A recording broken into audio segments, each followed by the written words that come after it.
এই পৰীক্ষাৰ যি গ্ৰেড 3 আছিলে অৰ্থাৎ তৃতীয় বৰ্গৰ যি চাকৰি আছিলে সেই চাকৰিৰ ফলাফল আমি 10 অক্টোবৰ তাৰিখে প্ৰকাশ কৰিম।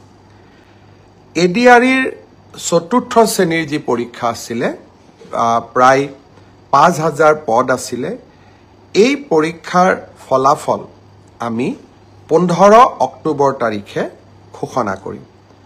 স্বাস্থ্য বিভাগৰ বিভিন্ন পৰীক্ষাৰ ফলাফল নন টেকনিক্যাল টেকনিক্যাল স্বাস্থ্য বিভাগৰ আটাইবোৰ পৰীক্ষাৰ ফলাফল আমি 12 অক্টোবৰ তাৰিখৰ আগতে ঘোষণা কৰিম।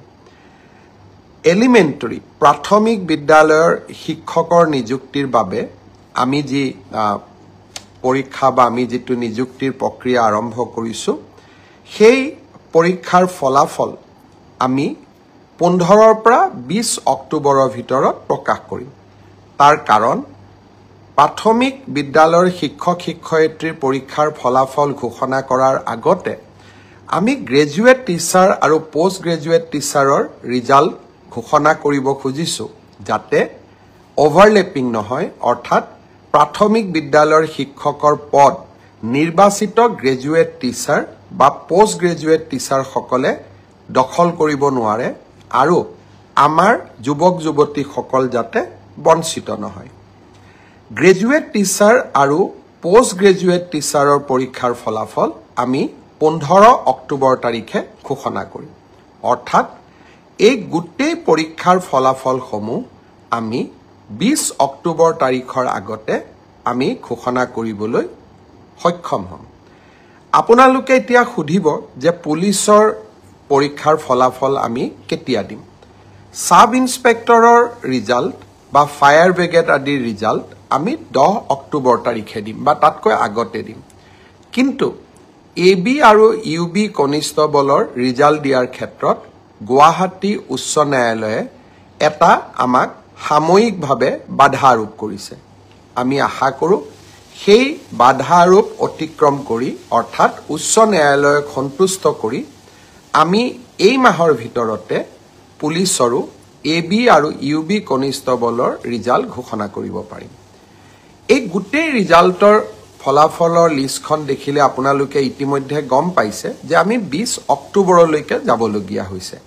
কিন্তু মই প্ৰতিশ্ৰুতি দিছিলো যে অক্টোবৰ মাহৰ ভিতৰতে 10 অক্টোবৰত আপোনালোকক নিযুক্তি পত্ৰ দিম। 10 অক্টোবৰত মই নোৱাৰিলেও অন্তত 25-26 অক্টোবৰৰ ভিতৰত আপোনালোকৰ হাতত মই নিযুক্তি পত্ৰ তুলি দিম। কাৰণ পৰীক্ষাৰ ফলাফল ঘোষণা কৰাৰ পিছতো আমি বিভাগলৈকে কাক কোন বিভাগত দিম ৰেণ্ডমাইজেশ্যন কৰিব লাগে আৰু তাৰ পিছত বিভাগসমূহেও আপোনালোকৰ পোষ্টিং অৰ্ডাৰ উলিয়াব লাগে। সেই কাৰণে অক্টোবৰ মাহৰ ভিতৰতে আপোনালোকৰ নিযুক্তি হ'ব, কিন্তু কেইটামান দিন আপোনালোকে অপেক্ষা কৰিব লাগিব। ইয়াৰ কাৰণো আপোনালোকে জানে, যোৱা কেইবাটাও দিন ধৰি আমি কোনেও কাম কৰিব পৰা নাই। জুবিনৰ মৃত্যু বা জুবিনৰ দুৰ্ঘটনাৰ পিছত বা বহুতে কোৱাৰ দৰে হত্যাৰ পিছত যি ধৰণে আমি নকওঁ কিয় আমাৰ মনবোৰ বিষাদেৰে ভৰি পৰি আছিল, কাম কৰিব পৰা কোনেও নাছিল। কিন্তু আমি যিহেতু আগুৱাই যাবই লাগিব, সেইবাবে মই আজি আপোনালোকক নিশ্চিতভাৱে কোন পৰীক্ষাৰ কেতিয়া ফলাফল ঘোষণা কৰিব তাক মই জনালো আৰু আপোনালোকে যাতে নৱেম্বৰ মাহতে চাকৰিত যোগদান কৰিব পাৰে তাৰো আমি নিশ্চিতভাৱে ব্যৱস্থা ল'ম। বন্ধু বান্ধৱীসকল, শ্ৰদ্ধাৰ ৰাইজ, আৰু কেইটামান কথা মই আপোনালোকক ক'ব খুজিছোঁ। অৰুণোদয়ৰ জৰিয়তে আমি অসমৰ 30 লাখ পৰিয়ালক মাহত 1250 টকাকৈ আগবঢ়াওঁ। যোৱা 17 ছেপ্টেম্বৰ তাৰিখৰ পৰা আমি অৰুণোদয়ৰ তৃতীয় সংস্কৰণ আৰম্ভ কৰিব বিচাৰিছিলোঁ। তাৰ পিছত আমি 25 তাৰিখৰ দিনটো ধাৰ্য কৰিছিলোঁ, কিন্তু অসমত চলি থকা ঘটনা প্ৰবাহৰ বাবে এই আঁচনিখনো আমি নিৰ্দিষ্ট দিনত দিব নোৱাৰিলোঁ। অহা 7 অক্টোবৰ তাৰিখে আমি আপোনালোকৰ হাতত অৰুণোদয় তুলি দিম আৰু আমি সকলো প্ৰচেষ্টা ইতিমধ্যে সম্পূৰ্ণ কৰিছোঁ।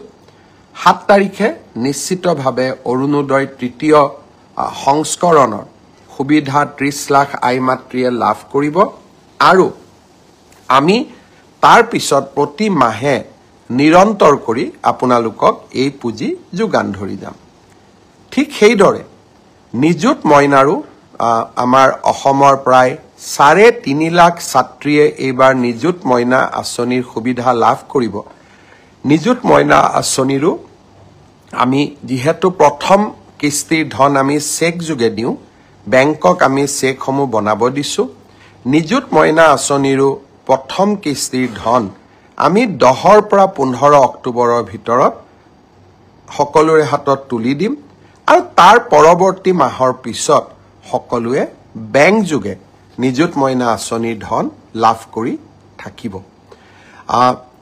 এডিআৰিৰ ওপৰত আপোনালোকৰ প্ৰশ্ন আছিল অৰুণোদয়ৰ ওপৰত আপোনালোকৰ প্ৰশ্ন আছিল নিযুত মইনাৰ ওপৰত আপোনালোকৰ প্ৰশ্ন আছিল মই চেষ্টা কৰিছিলো যাতে আজি ফেসবুক লাইভৰ জৰিয়তে গোটেইখিনি উত্তৰ দিব পাৰো